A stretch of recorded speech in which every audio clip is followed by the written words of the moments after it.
Hello everyone. Today we will learn part 2 of civics. Chapter 1, what is democracy? Why democracy? As we covered in part 1, what is democracy? जिसमें हमने देखा था कि जो democracy है तो वो क्यों है, उसके रीजंस क्या क्या थे, वो सब हमने कवर किया था. And today we will cover why democracy, मतलब डेमोक्रेसी हमें क्यों चाहिए, उसके कुछ नेगेटिव आर्ग्यूमेंट्स हैं, उसके कुछ पॉजिटिव आर्ग्यूमेंट्स हैं, जिसके बारे में हम आज ये चैप्टर में पढ़ेंगे. So we will start with why democracy. So here यहाँ पर आप देख रहे हो ये डिबेट है टीचर्स और कुछ बच्चों के बारे में. तो ये मैं कवर नहीं करवा रहा हूँ क्योंकि आगे जो हम पढ़ेंगे जिसके अंदर ये सब कवर हो जाएगा. तो हम चलते हैं अपने मेन पॉइंट पे.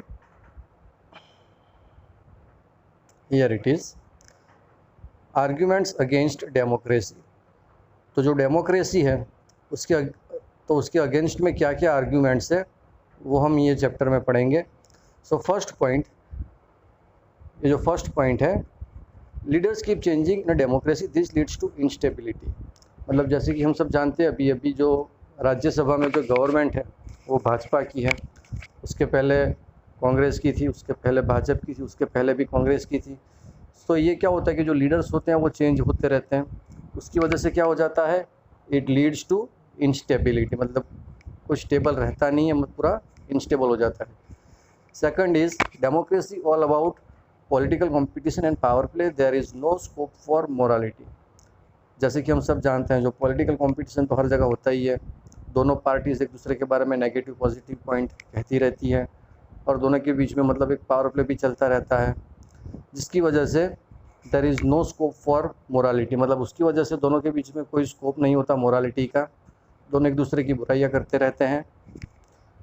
सो ये था हमारा second point. Third point is so many people have to be consulted in a democracy that is leads to delays.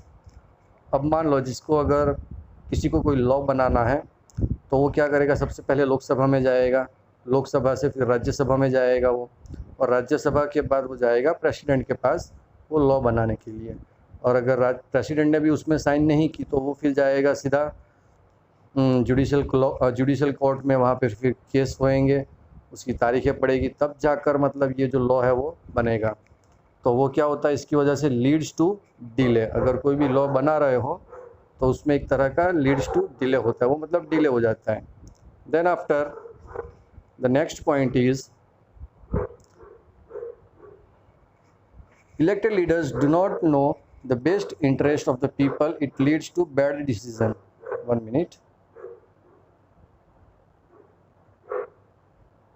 sorry, elected leaders do not know the best interest of the people, it leads to bad decision. अब जो elected members जो जीत कर आए हैं government में, democracy में, उनको क्या है, मतलब उनको तो लोगों के बारे में कुछ पड़ी नहीं होती है, वो तो सिर्फ अपना ही करते रहते हैं. तो ये क्या है, it leads to bad decision. मतलब ये पब्लिक के लिए क्या है, एक तरह का बैड डिसीजन है. मतलब पब्लिक ने जिसको इलेक्ट करके लाया है, मतलब वो कोई बंदा काम का ही नहीं है. तो एक ये है, it leads to bad decision. Next is democracy leads to corruption for it is based on electoral competition. जैसे कि जो डेमोक्रेसी है हमारा देश, जिसमें करप्शन तो होना ही है, राइट. तो मतलब जब भी कोई इलेक्शन आता है, इलेक्टोरल कंपटीशन होता है, तो मतलब जो भी उम्मीदवार होते हैं वो अपने लोगों को पैसे खिलाते हैं अब उनके वोट पाने के लिए. तो ये सब मतलब चलता रहता है, जिसको कहते हैं लीड्स टू करप्शन, मतलब वो करप्शन हो जाता है इलेक्टोरल कंपटीशन में. Then ordinary people don't know what is good for them. और जैसे कि हमारे जैसे जो आम लोग हैं उनको तो पता ही नहीं होता कि क्या अच्छा है क्या बुरा है, and they should not decide anything, और मतलब कुछ भी डिसाइड नहीं कर पाते हैं. So this are the main points that are against democracy. तो फर्स्ट वन क्या था, चलिए देखते हैं एक बार. Sorry, 1 minute. Here your first point is जो था वो था इंस्टेबिलिटी था सबसे पहले, मतलब कोई भी जो गवर्नमेंट आता है, लीडर्स आता है, वो स्टेबल नहीं है. उसके बाद है नो स्कोप फॉर मोरालिटी, मतलब दोनों पार्टियाँ एक दूसरे के बारे में बुराइयां करती रहती हैं. Then it leads to delay, मतलब जो भी लॉज अगर आपको पास करवाना तो उसमें तो डिले होना ही है. Then after we have it leads to bad decision, तो मतलब जो भी इलेक्टेड मेंबर्स आता है वो हमारे लिए एक बैड डिसीजन मतलब साबित हो सकता है। जो करप्शन है, it leads to corruption and electoral competition, corruption है डेमोक्रेसी में, जो इलेक्टोरल कंपटीशन होते हैं तब। एंड जो ऑर्डिनरी पीपल्स होते हैं उनको तो मतलब कुछ पता ही नहीं होता है क्या अच्छा है क्या बुरा है, no is good for them and they should not decide anything. So these are the main these are the main points of argument against democracy. सो अभी हमने देखा कि जो आर्ग्यूमेंट्स है डेमोक्रेसी के अगेंस्ट में, मतलब ऐसा तो है नहीं कि वो सारे के सारे जो आर्ग्यूमेंट्स है वो मतलब डेमोक्रेसी के अगेंस्ट में हैं। उनमें से कुछ आर्ग्यूमेंट्स ऐसे भी है जो हम डेमोक्रेसी में अप्लाई भी कर सकते हैं, राइट।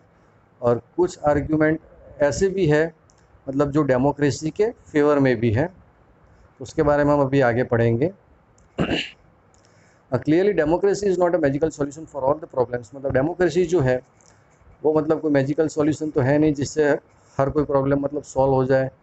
अब जैसे कि हमारे देश को कई सारे साल हो गए डेमोक्रेसी में, लेकिन फिर भी हमारे देश में बहुत सारी पॉवर्टीज़ है, गरीबी है, लेकिन वो दूर नहीं हो रही है डेमोक्रेसी से भी। Democracy as a form of government, मतलब डेमोक्रेसी एक फॉर्म ऑफ गवर्नमेंट में खाली इतना इंश्योर कर सकती है, इतना विश्वास दिला सकती है कि people can take their own decision, मतलब लोग अपने आप से एक डिसीज़न ले सकते हैं।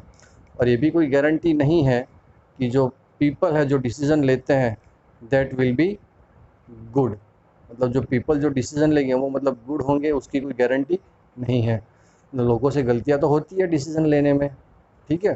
And involving the people in this decision does leads to delays in decision making. और अगर मान लो कई सारे लोगों ने ये डिसीजन मेकिंग में इन्वॉल्वमेंट कर लिया तो उसमें क्या होगा फिर, इट डिलेज, तो डिसीजन जो हमें लेना है उसमें क्या होगा फिर, delays in decision making. And it is also true that democracy leads to frequent changes in leadership. और जैसे कि हम सब जानते हैं डेमोक्रेसी में तो क्या होता है, जो लीडरशिप होता है वो फ्रीक्वेंटली चेंजेस होता है and sometime this can set back big decision affect the government efficiency. और जिसकी वजह से हमारा जो हम डिसीजन ले रहे हैं वो थोड़ा सेटबैक हो जाएगा और हमारे गवर्नमेंट एफिशिएंसी पे भी बड़ा इफेक्ट पड़ेगा इसका। These arguments shows that democracy of the kind we see may not be the ideal form of government। और जिसको हम डेमोक्रेसी के जो आर्ग्यूमेंट हम डेमोक्रेसी के रूप में देखते हैं, मतलब ये ज़रूरी नहीं है कि वो एक आइडियल फॉर्म ऑफ गवर्नमेंट ही हो, राइट।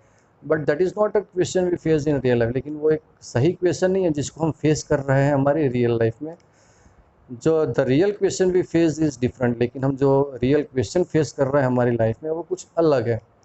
जो क्या है, is democracy better than other forms of government, तो जो डेमोक्रेसी है वो क्या दूसरे अदर फॉर्म्स ऑफ गवर्नमेंट से बेटर है, that are there for us to choose from, जिसको हम चूज़ कर सकते हैं। Then we have arguments for democracy. मतलब चाइना में एक फेमाइन आया था 1958 से लेकर 1961 तक। फेमाइन मतलब होता है भूखमरी, तो चाइना में 58 से लेकर 61 तक मतलब 3 साल तक वहाँ पर फेमाइन रहा था जिसको भूखमरी कहते हैं, जहाँ पर तकरीबन 3 करोड़ लोग मारे गए थे, 3 करोड़ लोग वहाँ पर मारे गए थे। एंड ड्यूरिंग दोज डेज, और उस समय में इंडिया की जो इकोनॉमिक थी वो बहुत ही ख़राब थी, ठीक है, कंपेयर टू चाइना। मतलब इंडिया जो है वो इकोनॉमिकली बहुत ही लो था और चाइना वो इकोनॉमिकली बहुत ही अच्छा था compare to India. Yet India did not have a famine of the kind China had, लेकिन इंडिया में जो है वो भूखमरी नहीं आई थी जैसे चाइना में आई थी। तो वहाँ के जो इकोनॉमिस्ट है उन्होंने पूरा सर्वे किया और उसके बाद उन्होंने देखा कि जो भूखमरी आई थी चाइना में उसका रीज़न था डेमोक्रेसी। तो उन्होंने बताया कि जो ये डेमोक्रेसी की वजह से है इंडिया में भूखमरी नहीं आ रही है और चाइना में जो है वो फेमाइन आ गया था। Then the existence of democracy in India made the Indian government respond to food scarcity in a way that the Chinese government did not। और उन्होंने जो इकोनॉमिस्ट थे उन्होंने बताया कि उसका रीज़न ये है कि जो इंडिया में जो डेमोक्रेसी है वो मतलब इंडियन गवर्नमेंट वो जो किसान लोग होते हैं उनको थोड़ा रिस्पॉन्ड करते हैं फूड के बारे में, इसकी वजह से यहाँ पर इंडिया में मतलब स्कैरसिटी नहीं आई थी खाने की।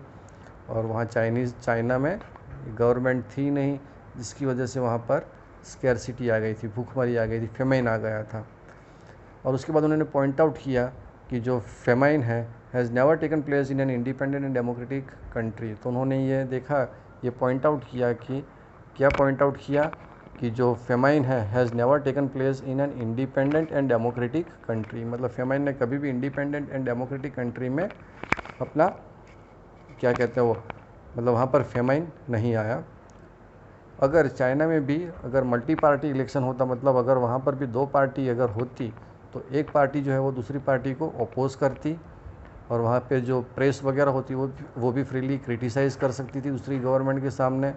And then so many people may not have died in the famine, जिसकी वजह से इतने सारे लोग मर नहीं सकते थे, क्योंकि अगर दूसरी जो गवर्नमेंट होती वो उनको कुछ सजेशन देती, जिसकी वजह से लोगों को भी पता चलता क्या है क्या नहीं। लेकिन मतलब चाइना में डेमोक्रेसी तो थी नहीं, जिसकी वजह से ये फेमाइन आया और वहाँ पर इतने सारे लोग मारे गए थे। Then this example brings out one of the reasons why democracy is considered the best government of government. और ये एग्जाम्पल हमें बता रहा है कि जो डेमोक्रेसी है वो कैसे सबसे बेस्ट फॉर्म ऑफ गवर्नमेंट है। And democracy is better than any other form of government is responding to the needs of the people. और डेमोक्रेसी जो है वो सबसे बेस्ट फॉर्म ऑफ गवर्नमेंट है, क्योंकि वो लोगों की नीड्स को पूरा करती है, लोगों को सुनती है। एंड नॉन डेमोक्रेटिक गवर्नमेंट में and can respond to people's need, but it all depends on the wishes of the peoples who rule.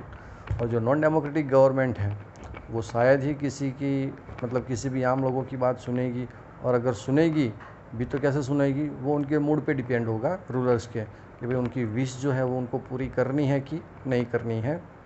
And if the rulers don't want to, they don't have to act according to the wishes of the people. अगर उनको उनकी wish पूरी नहीं करनी है तो वो नहीं करेगा। Democracy requires that the rulers have to attend to the needs of the people.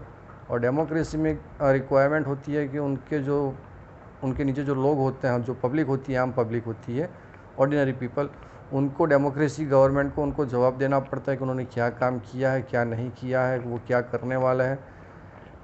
तो यहाँ पर एक लाइन लिखी हुई है, a democratic government is a better government because it is a more accountable form of a government. मतलब democratic government जो है वो सबसे बेटर गवर्नमेंट है, because it is more countable form of government. मतलब क्या होता है कि जो डेमोक्रेटिक गवर्नमेंट है उनको पब्लिक को जवाब देना पड़ता है, जैसे भी मैंने बताया, उनको जवाब देना पड़ता है कि उन्होंने क्या काम किया है और वो क्या काम कर रहे हैं और क्या काम करने वाले हैं। तो ये है पूरा डेमोक्रेटिक गवर्नमेंट के बारे। Then democratic government is better than non democratic government. मतलब डेमोक्रेटिक गवर्नमेंट जो है वो नॉन डेमोक्रेटिक गवर्नमेंट से कई गुना बेटर है। और डेमोक्रेसी जो है वो कंसल्टेशन एंड डिस्कशन पे डिपेंड होती है। तो मतलब जो भी डेमोक्रेटिक डिसीजन होता है, जो डेमोक्रेसी जो डिसीजन लेती है, उसमें क्या होता है कि कई सारे लोगों का अंदर इन्वॉल्वमेंट होता है, जिसमें कई सारे डिस्कशंस होते हैं, जिसमें कई बार मीटिंग्स भी होती है, राइट। और उनको मतलब when a number of peoples put the heads together, उसमें कई सारे लोग जो है वो अपने क्या कहते हैं उनकी हेल्प लेते हैं, इन्वॉल्वमेंट करते हैं। और मतलब जो भी डिसीजन अगर वो कोई लेना चाहते हैं तो उसके लिए उनको बहुत सारा मतलब टाइम लगता है, दिस में take a time, but there is a big advantage in taking time. और जो वो टाइम लेते हैं उसके पीछे भी कई सारे एडवांटेजेस हैं, क्योंकि वो कोई भी डिसीजन अगर लेते हैं तो उसमें कोई हड़बड़ी नहीं होती है। और जो भी टाइम अगर वो लेते हैं, वो टाइम क्यों लगता है, क्योंकि जो डिसीजन वो लेंगे वो बिल्कुल अच्छा रहेगा डिसीजन पब्लिक के लिए, डेमोक्रेटिक गवर्नमेंट के लिए। और जो भी डिसीज़न आएगा वो कैसा होगा, एकदम अच्छा होगा। सो यहाँ पर लिखा हुआ है कि दस democracy improves the quality of decision making. तो जो डेमोक्रेसी है उससे क्या होगा कि जो क्वालिटी ऑफ डिसीजन मेकिंग है वो इम्प्रूव होगी। और डेमोक्रेसी जो है वो हमें एक दूसरी मेथड भी प्रोवाइड करती है, जिसका नाम है to deal with differences and conflicts. To deal with differences and conflicts, जिसका मतलब होता है कि अगर मान लो हमारे इंडिया जैसे कंट्री में कई तरह के अलग अलग कास्ट के लोग, अलग अलग रीजन्स के लोग रहते हैं, अगर उनके बीच में कहीं झगड़ा वगैरह हो जाता है तो इनको सॉर्ट आउट करने के लिए ज़रूरी क्या है, कॉन्फ्लिक्ट्स ज़रूरी है, जिससे उनके बीच में कोई झगड़ा नहीं हो। एंड दिस डिफरेंट मतलब उनके अलग अलग ओपिनियंस रहते हैं, उनके अलग अलग इंटरेस्ट रहते हैं हमारी सोसाइटी में। And this differences are particular sharp in a country like ours which has an amazing social diversity. मतलब हमारे इंडिया जैसी कंट्री में बहुत बड़ी एक सोशल डाइवर्सिटीज़ है जहाँ पर अलग अलग रीजन्स के लोग रहते हैं, अलग अलग भाषाएं बोली जाती हैं, अलग अलग धर्म के लोग रहते हैं, and they also have different caste and they look at the world very differently and have different preferences. मतलब वो अलग अलग देशों से आए हुए होते हैं, अलग अलग रीजन से आए हुए होते हैं, तो अपने अलग अलग प्रेफरेंसेस होते हैं and the preferences of one group can clash with those of other group. और जो एक ग्रुप होता है उनके जो प्रेफरेंसेस होते हैं वो दूसरे ग्रुप से भी कभी कभार क्लैश हो जाता है, तो जिसकी वजह से वो दोनों के बीच में झगड़ा हो जाता है। So how do we resolve such a conflict? तो हम दोनों के बीच के जो कॉन्फ्लिक्ट है वो कैसे सॉल्व कर सकते हैं? The conflict can be solve by brutal power, which ever group is more powerful will dictate its terms and others will have to be accept that. और इसकी वजह से जो ये डेमोक्रेसी है उसने बहुत ही बड़ा मेन रोल प्ले किया है ये कॉन्फ्लिक्ट में, जहाँ पर किसी को भी मतलब रिसेंटमेंट या अनहैप्पीनेस नहीं फील करना पड़ा एंड डिफरेंट ग्रुप्स में not be able to live together for long in such time. Democracy provides only peaceful solution to this problem. और डेमोक्रेसी ही एक ऐसी चीज़ है जो मतलब एक पीसफुल सॉल्यूशन प्रोवाइड करता है सबके लिए। And in democracy no one is permanent. मतलब डेमोक्रेसी में कोई भी परमानेंट नहीं है, क्योंकि यहाँ पर हर 5 साल में गवर्नमेंट चेंज होती रहती है, तो सबको मतलब डर लगा रहता है and different groups can live with one another peacefully. और अलग अलग धर्म जाति के लोग एक साथ यहाँ पर पीसफुली रह सकते हैं in a diversity country like India. मतलब हमारे इंडिया जैसी कंट्री में भी ये लोग इकट्ठा रह सकते हैं झूठ बनकर। And democracy keeps our country together. और एक डेमोक्रेसी ही है जो हमारे कंट्री को एक बनाकर रखता है। Next we have democracy is better than other forms of government because it allows us to correct its own mistake. So democracy जो है वो अदर फॉर्म्स ऑफ गवर्नमेंट से कई गुना बेटर है, क्योंकि ये गलती सुधारने का मौका देती है। And as we saw about there is no guarantee that mistakes can not be made in democracy. मतलब ये ज़रूरी नहीं है कि डेमोक्रेसी में कोई गलती ना हो, ठीक है। No form of government can guarantee that. और कोई भी फॉर्म ऑफ गवर्नमेंट ये गारंटी नहीं देती कि उनकी गवर्नमेंट में कोई गलती नहीं कर सकता। The advantage in a democracy is that such mistakes can not be hidden for long. और कोई भी गवर्नमेंट में अगर डेमोक्रेसी में अगर कोई गलती होती है तो ये बहुत लंबे समय तक नहीं छुपी रह सकती। And there is a space for public discussion for this mistakes. और पब्लिक डिस्कशन के लिए यहाँ पर एक क्या होती है, मतलब स्पेस होती है, यहाँ पर करेक्शन के लिए एक रूम रखी जाती है। And either the rulers have to change, मतलब यहाँ पर हम क्या कहते हैं, either the rulers have to change their decision. तो रूलर है उनको अपना डिसीजन चेंज करना पड़ता है, या तो रूलर को खुद चेंज होना पड़ता है। And this can not happen in a non democratic government. और ये जो है वो मतलब नॉन डेमोक्रेटिक गवर्नमेंट में पॉसिबल नहीं है। क्यों? क्योंकि democracy can not get us everything, it is not the solution to all problem.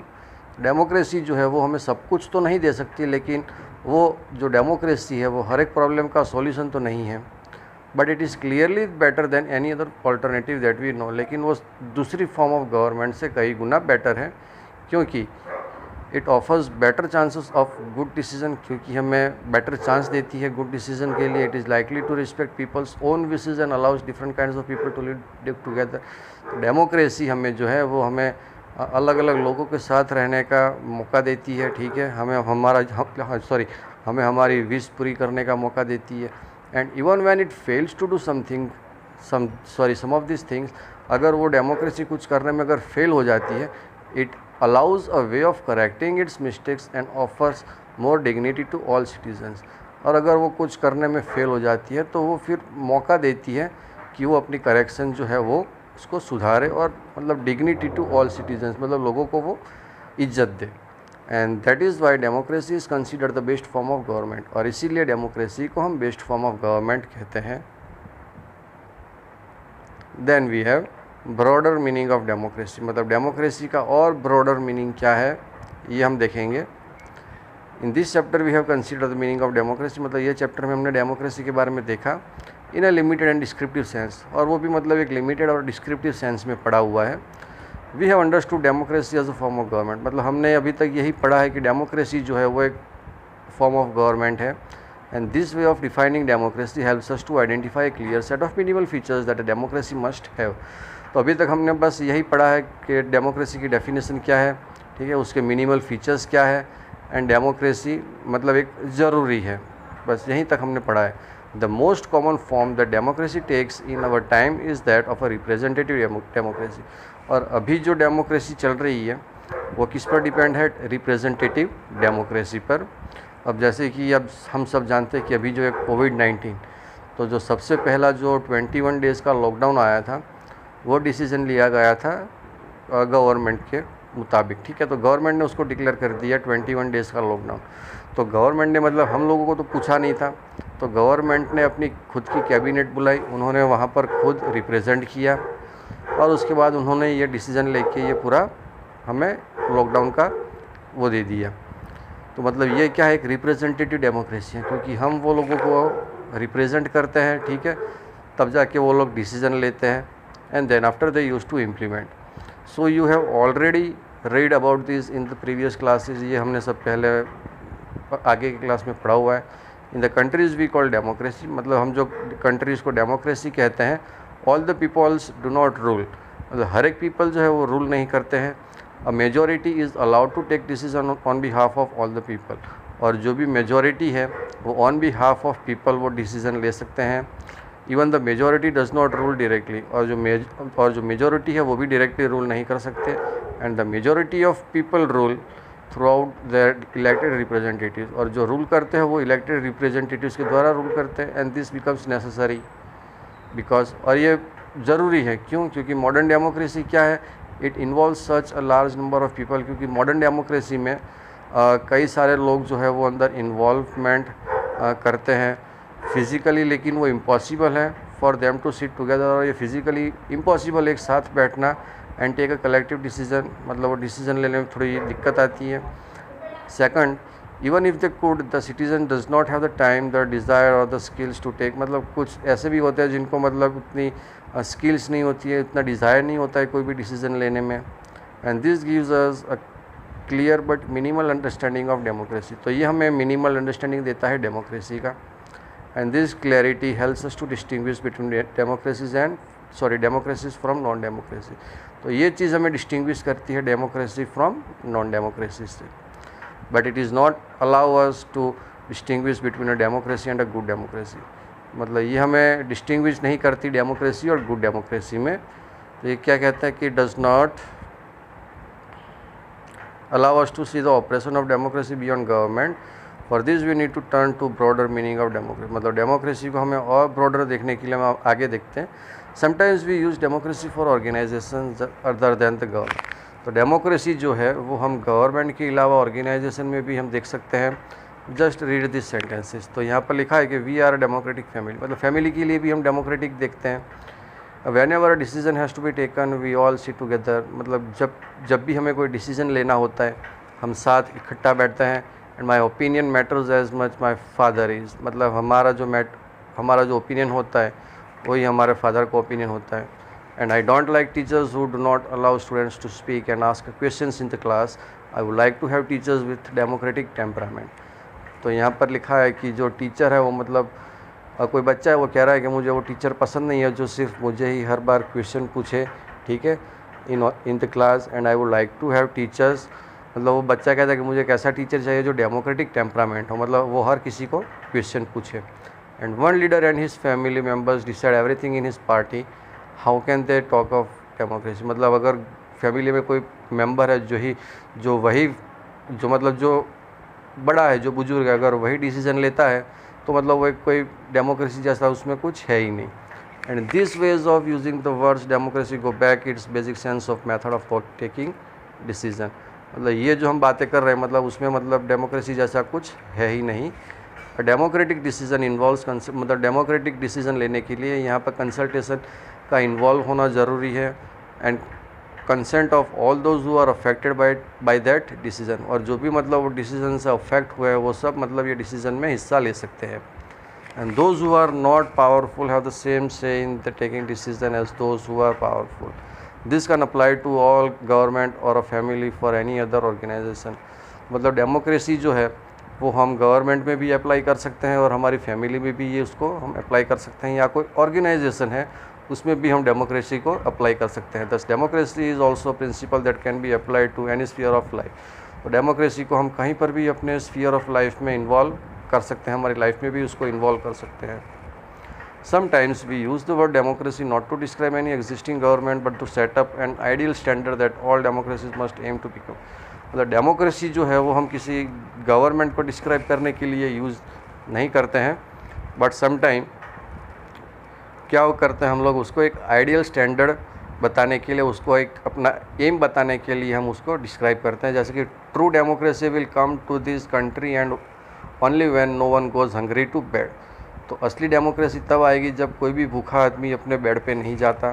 And in democracy every citizen must be able to play equal role in decision. मतलब democracy में हर एक citizen के पास इक्वल रोल होना चाहिए decision लेने में, राइट, इक्वल राइट होनी चाहिए वोट देने के लिए।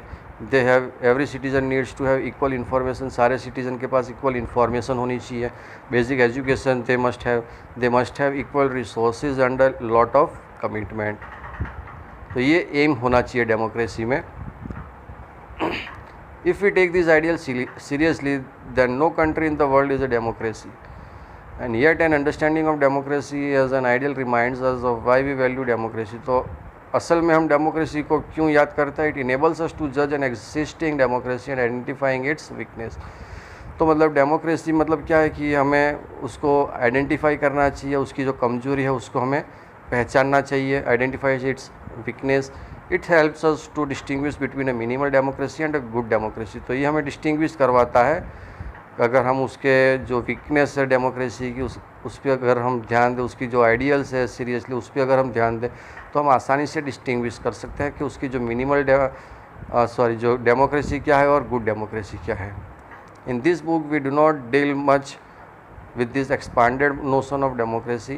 Our focus here is with some core institutional features of democracy as a form of government। मतलब ये चैप्टर में हम खाली इतना ही पढ़े हैं कि जो डेमोक्रेसी है वो एक फॉर्म ऑफ गवर्नमेंट है, right. And next year you will read, मतलब अगले साल हम और उसके बारे में डिटेल में पढ़ेंगे, democratic society and ways of evaluating our society के बारे में। At this stage we just need to note that the democracy can apply to many spheres of life. मतलब डेमोक्रेसी को हम अपने जीवन में भी उतार सकते हैं। That democracy can take many forms, और वो डेमोक्रेसी कई अलग फॉर्म्स भी ले सकती हैं। There can be various ways of taking decision in a democratic manner. और डेमोक्रेटिक मैनर को there can be a various ways of taking decision. Decision लेने में कई अलग अलग प्रकार के तरीके होते हैं डेमोक्रेटिक मैनर में, as long as the basic principle of consultation on an equal basis is accepted.